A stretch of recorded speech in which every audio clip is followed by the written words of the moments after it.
This is Edna Keith, real estate investor and author, and today I want to talk to you about some of the realities of real estate investing.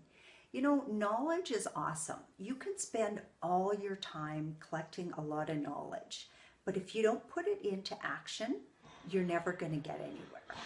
So I want you to keep that in mind. Analysis paralysis can really put you behind in your investing career.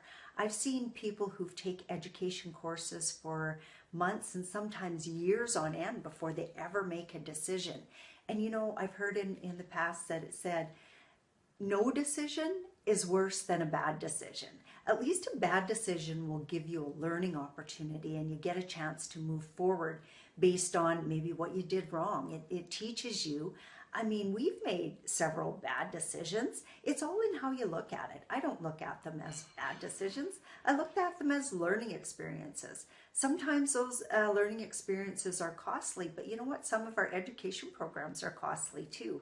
And if you don't get any experience lined up with your education, then you're really not going to move anywhere. You know, the world wants to hear from you. The world loves to hear rags to riches stories. They don't want to hear rags to rags story. So for you to be able to inspire people and get out and really make a difference in the world, you got to start with yourself. You got to make those changes, be the change you want to see in the world you hear all the time. And I was talking to a friend of mine the other day and I was saying, you know, do you remember the definition of insanity? It's doing the same thing over and over and expecting different results.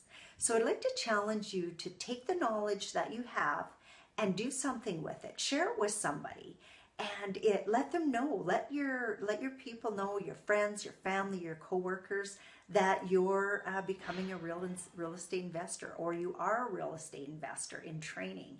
And talk about the deals that you're working on and why you let some go as opposed to keeping it, because you know, people need to know that you are knowledgeable with what you're doing.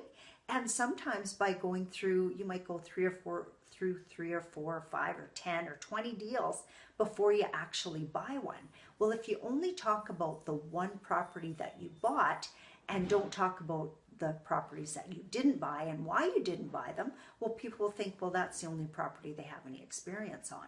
Whereas if you went through 20 properties and kiboshed them for whatever reason, then that shows that you're smart, that you really know what you're doing, and that you're really putting in the time to pick out a great property. And that same person might become your joint venture partner someday. So hope you got value out of that. If you did, please comment and share, and I look forward to talking to you another day.